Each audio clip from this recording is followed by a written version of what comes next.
On est tous très proches de la rentrée, pour certaines personnes, les cours ont peut-être déjà repris, et je me suis dit donc pourquoi pas vous raconter des histoires sur des professeurs assez étranges. On va donc voir que certains professeurs que vous pouvez voir sont des fois le contraire de ce que vous pensez vous-même en pensant voir la personne en question. Bref, c'est pour ça que dans cette vidéo, nous allons maintenant voir 5 histoires de professeurs angoissants. Mais avant tout ça, comme d'habitude, si jamais vous voulez pas mourir, lâchez le petit like, c'est une légende, mais je préfère quand même vous le dire juste avant. Et on a bientôt les 500 000 abonnés, donc si jamais vous êtes nouveau, n'hésitez pas juste à cliquer sur le bouton rouge, s'abonner, ça prend seulement quelques secondes. Bref, bon visionnage maintenant les potos.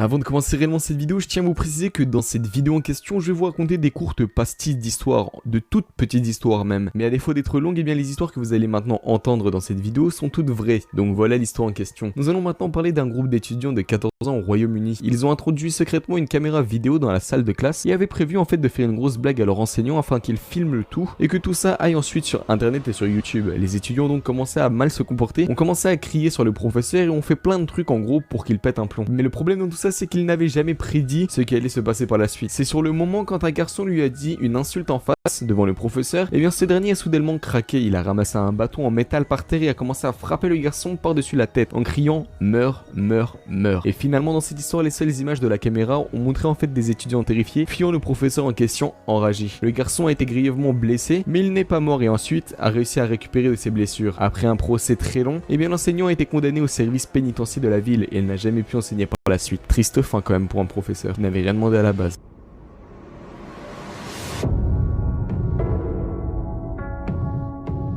Continuons directement avec des histoires encore plus angoissantes que la première, avec un nouveau professeur qui a vécu une histoire particulière, donc la voici. Un professeur d'histoire en Chine, se nommait Li Hengyi, qui a été accusé d'avoir tué un de ses étudiants. La victime en elle-même était une fille de 11 ans se nommant Zheng Yaoni. Le professeur s'était mis en colère et avait frappé son bureau contre son visage. Ensuite, il avait piétiné sa tête, lui a donné des coups de pied, l'a frappé à coups de poing et l'a frappé aussi avec une barre de métal jusqu'à ce qu'elle soit complètement inconsciente. À ce moment-là, bien précis, devant les yeux de tous les autres élèves de la classe, le professeur a dit calmement à sa classe qu'il allait emmener la jeune fille à l'infirmerie de l'école. Puis, inexplicablement, il souleva le corps mou et immobile de la fille, et alors que tous les autres étudiants regardaient avec horreur, je vous le rappelle encore une fois, il la jeta par la fenêtre. Pour vous rajouter quelques détails, la salle de classe était quand même au 4e étage d'un grand immeuble, et la jeune fille tomba, atterrissant directement sur le trottoir en bas. Ses camarades de classe stupéfaits sont sortis de la pièce, criant et pleurant, et les cours ont été d'ailleurs suspendus par la suite. Le professeur, lui, de son côté a été arrêté et a été diagnostiqué malade mental. Pour cette raison bien précise, il a réussi à échapper à la peine de mort et a été placé dans un asile psychiatrique. Et oui, comme quoi certaines personnes ont quand même vraiment de la chance dans la vie.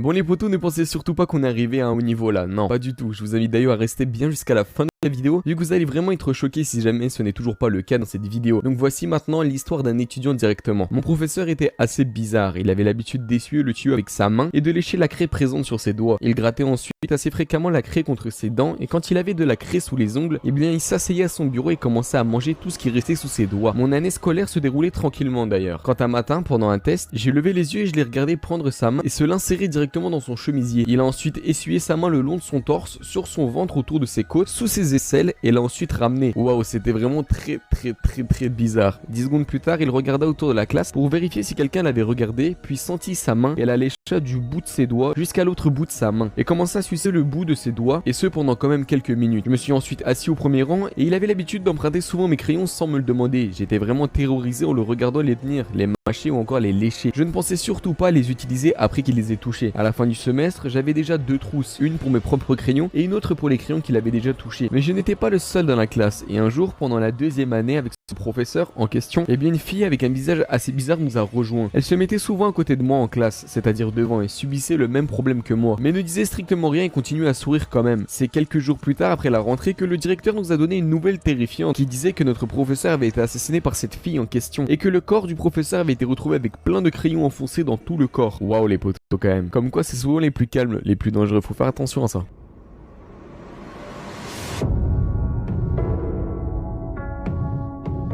Ok, on est arrivé au moment de la vidéo où on va rentrer vraiment dans le glauque, dans le bizarre, en gros, tout ce qu'on aime vraiment dans les genres des vidéos comme ça. Avec encore une fois l'histoire d'un étudiant en France, cette fois-ci plus précisément à 3. La voici. J'ai été traqué par un enseignant suppléant au lycée. Il est devenu par la suite le professeur suppléant de toutes les classes où j'étais à chaque fois qu'un enseignant était absent. Mais c'est pas encore ça le plus choquant dans tout ça, non, je vais vous raconter maintenant. Ses yeux se sont éclairés quand il m'a vu pour la première fois. D'une manière ou d'une autre, il a appris mon emploi du temps par cœur et a commencé à m'attendre en dehors des classes à chaque fois pour me voir. Il venait aussi pendant que j'avais cours de sport dehors avec ma classe et se cachait souvent derrière les arbres, histoire de pouvoir tranquillement me mater. Il y a même un jour où il était carrément à l'extérieur de ma maison, par la fenêtre, et je l'avais reconnu pendant que c'était mon anniversaire. Un jour, j'étais tranquillement assis sur un rebord de fenêtre dans une classe du 3e étage et ce professeur est venu se mettre à côté de moi et il m'a demandé de sortir avec lui. Il s'approcha de plus en plus, attendant ma réponse. J'avais vraiment peur qu'il me pousse par la fenêtre, alors j'ai aussitôt dit oui. J'avais par la suite parlé à mes amis de ce professeur en question et ils étaient déjà témoins de son comportement étrange à mon égard. Mon anniversaire était donc un vendredi. Il pleuvait et je sortais de mon parking pour ramener mon amie chez elle devant sa maison tranquillement. Ensuite le professeur est sorti de nulle part. Il a marché autour de ma voiture 2 fois, a frappé à la fenêtre et a dit, je cite, tu n'es qu'un gamin, tu n'es rien d'autre qu'un gamin riche pourri gâté et tu ne mérites même pas cette voiture. Je ne voulais rien faire à ce moment-là car j'avais vraiment peur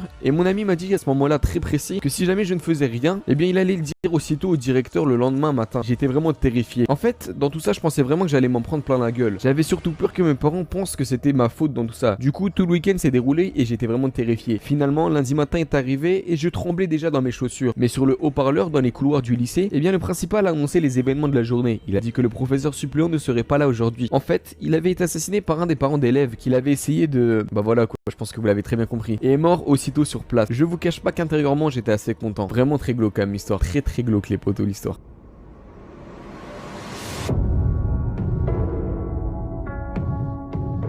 On est donc arrivé dans cette vidéo avec une histoire qui va clôturer d'ailleurs ce sujet. Dites-moi d'ailleurs aussi dans les commentaires si jamais vous voulez un sujet similaire à celui-ci mais avec un autre truc au lieu des professeurs. Bref les potos, tout se passe dans les commentaires comme d'habitude et nous sur son passons à l'histoire, à savoir celle-là avec le témoignage encore une fois d'un autre élève. Lorsque j'étais au lycée, un de mes professeurs m'a traqué pendant 1 an, mais je vous cache pas que c'était vraiment traqué quoi. Il avait la soixantaine et se présentait souvent dans un restaurant de fast-food où je travaillais et bizarrement m'attendait toute la journée jusqu'au moment où je vienne dans ma voiture. Il m'attendait tous les jours en dehors du lycée ou encore du travail et me suivait quand je rentrais chez moi. Il m'a même suivi un jour dans l'épicerie quand j'étais avec ma famille. C'était vraiment très effrayant, je vous raconte même pas l'histoire. Je l'ai vu tous les jours pendant des mois et encore des mois quand j'étais en cours. Il n'a même pas essayé de se cacher en fait le fait qu'il me traquait, non du tout. Je devais même jusqu'à rentrer chez moi par un itinéraire différent chaque jour pour l'éviter. C'est vous dire à quel point ça devenait vraiment chaud entre lui et moi. Un jour il s'est approché de ma petite soeur et a commencé à lui parler. Je me suis retourné et là j'ai appelé mon père pour lui dire ce qu'il se passait vraiment. Mon père est venu et a menacé de tuer le professeur s'il revenait à nouveau faire des choses bizarres à moi ou à ma soeur ou encore l'un d'entre nous dans la famille. L'enseignant par la suite n'est jamais revenu, mais pendant très longtemps j'ai gardé son nom, sa description, son numéro de téléphone et son numéro de plaque d'immatriculation sur mon réfrigérateur, juste au cas où je serais porté disparu et que la police sache où regarder. Et apparemment j'étais pas bête dans l'histoire car il avait par la suite kidnappé ma soeur et mon père était allé le voir chez lui. Aujourd'hui j'accompagne toujours ma soeur pour aller en cours et j'ai plus trop de problèmes dans ce genre là avec ce professeur, mis à part que je dois souvent aller à la prison pour voir mon père.